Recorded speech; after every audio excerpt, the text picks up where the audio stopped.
Hey, everybody, welcome back to the ChatGTM Podcast. This is Michael Beck reporting to you live here from the Great American Franchise Show in Tampa, Florida. I'm with my buddy Nate Baer. He's the CEO and founder of a company called Beneflex Solutions. They make affordable healthcare more affordable, more engaging, actually put money back in your pocket while they're doing it. Did I get that right? Yes. I would say we make affordable healthcare more affordable, and we make not so affordable healthcare more affordable. Yeah. So how you doing, Nate? I'm doing great. Yeah. Great to have you. Dude, it's like if people are gonna start talking. We hung out in San Diego. We're hanging out now. So you are now on the road. Yes. And in the business we call this go to market. You're actually making the motions to get sales out there, get new clients, and attract new business. What's the big push right now? The big push is we want to get in front of people who own. We want to get in front of people who own franchises. We want to get in front of franchisees, in front of manufacturers, construction companies, and staffing. But given that we can focus on the restaurant element of things, this is a great kind of value for a franchisee. Yeah. To enhance their benefits package while actually generating cash flow in the process. Well, it makes a lot of sense. Like if I listen to you talking about this, a lot of people come into this industry, they're trying to sell something because they want to make a bunch of money. They have something We also to sell. want to make a bunch of money. Well, I know you're a capitalist, right? But I think there's some good that you're doing here, that you're making things accessible to people. We know that financial pressures aren't getting any easier when it comes to cost of running a restaurant. You got food costs, labor costs, insurance costs, right? Benefits is the number 3 cost on the ledger. Absolutely. For businesses, right? And so that's something that you guys at Beneflex take care of in by way of negative cost healthcare solutions, right? Negative cost supplemental healthcare. So boom, our cost to employers is $420 per employee per year. Okay. And what that gets them is telemedicine, zero cost prescription drugs, and a very robust indemnity plan. All right. And even though there's a cost of $420 per year per employee, there's an average reduction in payroll tax per employee per year of $1,270. Okay, so you're netting another $830. Exactly. You're netting an extra $850. That's right. That's awesome. My math is bad. No. It's an average. The $420 is a hard cost. Right. The $1,270 is the average across our client base. Okay, got it. So it can be $830, $870, $820, $790. Yeah. But what I was trying to say at the beginning, it feels like there's a real human component to this. Yeah. Right? You got a franchisee, he's got 10 people he's hired, he's trying to stay in business, he's fighting for every penny he can get. Correct. That extra money back in his pocket that you give him, they could do with anything else to make the business more profitable, more successful, put into advertising, put it into his family, anything else you want to spend that money on, not just toward benefits. Absolutely. I mean, you look at a 1,000 employee company that is, maybe a franchisee who's got 50 locations. So obviously a big operation. He's got 50 locations with 20 employees each. If that ownership group is successful and they make $5 million a year as a result of that business, right? And we're going to increase their cash flow by $850 per employee per year. 850 is times 1,000 is $850,000.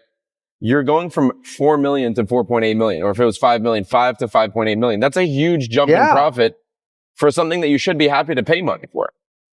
And that's guaranteed income for the rest of the time. That's guaranteed revenue because you already have that number of employees, right? Yeah, that's a guaranteed increase to cash flow. That's awesome. And we will do a detailed proposal for anybody. We just need a little bit of payroll information, and we're able to provide that for them so they can really evaluate what the offering looks like before making any decisions. So that's a pretty interesting point there, right? So I hear what you're saying. Yep. I'm a franchisee, and I'm like, how do I know this is going to work? That's a great question. The amount of time it takes from when we first meet you or you first meet our company and you ultimately go live with the benefits might be, it might be 3 months before you decide to move forward with the paperwork. 4 months, 5 months, 6 months. It could take a year for some people. They do a lot of due diligence. People assume that there might be something not above board, because how is it possible to buy something and have more money left in your pocket afterwards? So people consult with their CPAs, tax attorneys, and several of our clients have actually taken it upon themselves to call the IRS, say, hey, I'm looking at this. It's a fully insured plan. Here are the tax implications. They're saying they're going to reduce my payroll tax. And the IRS will confirm that for you. So how does it reduce the payroll tax? So where essentially employees, when an employer moves forward with us, all employees get an email saying, hey, company X has partnered with Beneflex, and you can expect all these benefits you can expect to enjoy all these benefits once integration is complete. Employees pay a premium for a healthcare plan, and they get a subsequent WellCare benefit. And let's say the employee pays a $600 premium, and they get a WellCare benefit of $500. Now, you might look at that and say, oh, well, the employee's paid $100. Well, the $600 premium was paid pre-tax, reducing this taxable liability. And the $500, the WellCare benefit, comes in as a post-tax cash credit. Okay. And now, because the 600 was taken in pre-tax and the 500 was delivered post-tax, the net effect is about, a 20 or 15 or $20 increase in their net pay for that pay period. Okay. So they get a little bit of a pay bump. They get a little bit of a pay bump as a result. And then for the employer, according to Section 125, which is one of the programs that's being, that comes into play here, your 125, if you boil it down, says you can pay for healthcare using pre-tax dollars. So the employer, kind of like an HSA? Yeah, like an HSA. Yeah. So the employer is now sheltering that $600 premium from being subject to payroll tax. Got it. And let's say that $600 premium across all the employees adds up to $1 million, right? In most states, like in the state of Florida, employers pay 7.65% payroll tax. So sheltering $1 million from being subject to payroll tax is going to save you $76,500. And that $76,500, that might have been for, 20 employees. And so that would have been, I don't know how many employees would be. That's too much math for me to do. But, ding, ding, ding. But their cost for their participating employees would have been a lot less than that. Right. So the reduction in payroll typically is around 3 times the cost of our plan fee. Wow. Is this something that works in all states? Yep. It works in all 50 states. Yeah. Okay. States with higher income and higher payroll tax have a little bit more to gain, like California, but it works in all 50 states, and we're the only plan that is individually licensed in all 50 states to do this type of program. And you mentioned a number of times we talk about you're interested in doing business with franchisees, and it makes a lot of sense. Is there a reason a franchisor wouldn't offer this out to a franchisee community as part of a FDD or set agreement saying, hey, because when you look at tech inside of a restaurant group, they use this POS, this cash system, this, and could you also roll out a benefits package to be inclusive of this? And maybe I'm a bigger company listening and say, you know what, can I do this for my franchisees? Absolutely. Well, I would say first and foremost for a franchisor, I'd say let's look at your corporate employees plus all your corporate owned stores. So if they have 50 corporate employees and then five corporate owned locations, so 20 people each. Well, that's 150 employees that you can save some money on, and provide benefits to. And then, yes, absolutely. We do, we'd be interested in, I'm not sure if they would be able to include it in FTD, or maybe they wouldn't want to. Sure. But they could at least recommend it, and say, hey, this is the standard. As a recommended solution. This is a recommended solution. This is the standard that we have. All of our other employees have this, and it's going to save you money. So you might as well do it. But we do, that makes a lot of sense for franchisors as well. Yeah. Okay.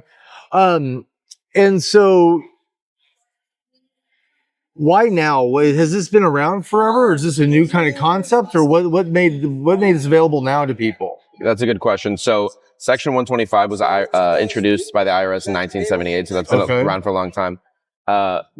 WellCare benefits was introduced in 2014 under Obama as a host of healthcare legislation. Sure. Came to pass. And so as a result of that, this plan was first launched in 2020. So it's been made available for the past 5 years and change now. Okay. That's what's made it available. And it's only recently starting to get adopted more as employers are, post-COVID. There was a point in time where an employer was not looking to, the additional increase to cash flow was not as impactful. Now every penny matters. Yeah, every penny matters. Yeah. And because to a layman, you talk about a big company being able to save $2 million a year. It sounds like, well, who wouldn't jump on that? But the reality is you're talking about companies that do hundreds of millions of dollars of revenue. Right. And $2 million a year, might not seem like a top priority. And I guess it's not a top priority, but now the mentality has shifted to being more, if we can devote 8 weeks of time to make sure the integration goes smoothly, we're going to be very happy with that additional cash flow. Previously, you mentioned some of the benefits that came with it. You talk about mental wellness, prescription drugs. Tell me a little bit more about that. Yeah, so the benefits come into 3 categories. There's indemnity. So there's hospital indemnity, critical illness indemnity, emergency room, ambulance, etc. There's a robust prescription drug plan. So there's 1,100 drugs that are now going to be zero cost copay for the employees. And then thirdly, there's a really strong telemedicine program. So you can video chat a doctor, video chat a nurse or psychiatric professional, all with no copays and 24/7 access. Wow. Yep. Is this something an individual can pick up for themselves? No, unfortunately not. It's got to be done through a corporation. Got it. Yeah. What's a myth that you'd love to bust about this? When you hear people talking about this idea, what's the hey, listen, if I could set you straight on what is that? I would say a lot of employers, sometimes what they'll say at the beginning is, oh, you know what? We looked into this and it didn't pan out. And I'd like to know, well, what you looked into this doesn't make any sense. I mean, if you didn't look into our plan, you could have been looking into a self-funded version of the plan, which according to the IRS, does not merit the same tax treatment. Right. Because in a self-funded plan, the employer is collecting money from their employees or they're withholding wages and then using that money to buy health insurance, and they can keep money left over. That is sus. Yeah, I mean, I wouldn't say it's sus. There's nothing wrong in general with something. Right, but the moment you're holding on to money, that's the employees, and then figure out allocation. I don't want to badmouth any other type of plan. I'm just saying it doesn't lend itself to working with this type of negative cost solution. So yeah, that's what I would say. I would say if you have looking into it is not looking into our plan, right? Not all franchises are equal. Not all vehicles are equal. It's like you test drove a 1985 car, right? And you say, you know what? I looked into driving. Driving's not really for me. It's like, well, some of the stuff they're making now is a little bit better, right? That makes a lot of sense. Yeah. We're here at the show in Tampa. I know you have a hefty show schedule ahead. What's the next one you're going to be at so people can find you? We are going to be at the multi-unit operator in Vegas. Okay. Which I'm excited about.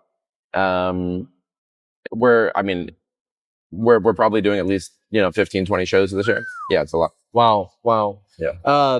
So tell me a little bit about your team. I met Isabella over there. Tell me a little bit about her. Isabella's my cousin. Okay. What's funny is family business. It's a family business. She's flexing off camera. She's beneflexing off camera. Yeah. She's beneflexing off camera. That's a verb now. Well, you should see the first iteration of our logo. It was too corny. It was like a dog flexing. Yeah. I used to work for her dad. Okay. And it's funny. We were in the Las Vegas Convention Center last month. No, sorry. That one we're at often. We're in the Mandalay Bay Convention Center. Okay. And I was like, you know what? The last time I was here, I was getting your dad a coffee and now you're getting me a coffee. Like that's really, it's gone full circle. Full circle. Yeah. Yeah. What do you love about what you do? I mean, clearly there's a financial reward component to it, but let's get into what are you doing this for?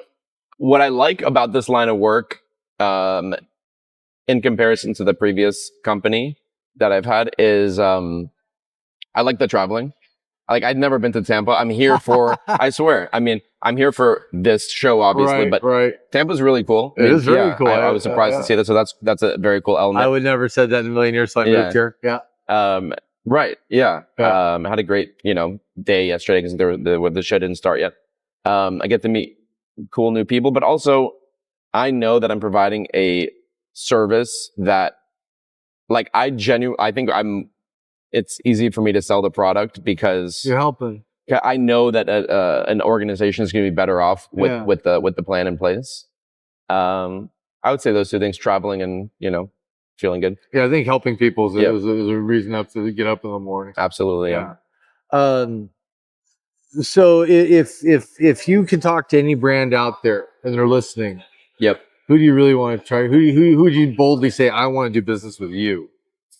I think if I'm being technical, Walmart, I believe, has a lot of employees. Walmart, he's going big or go home. Yeah, I think they've got 2 million employees. Yeah.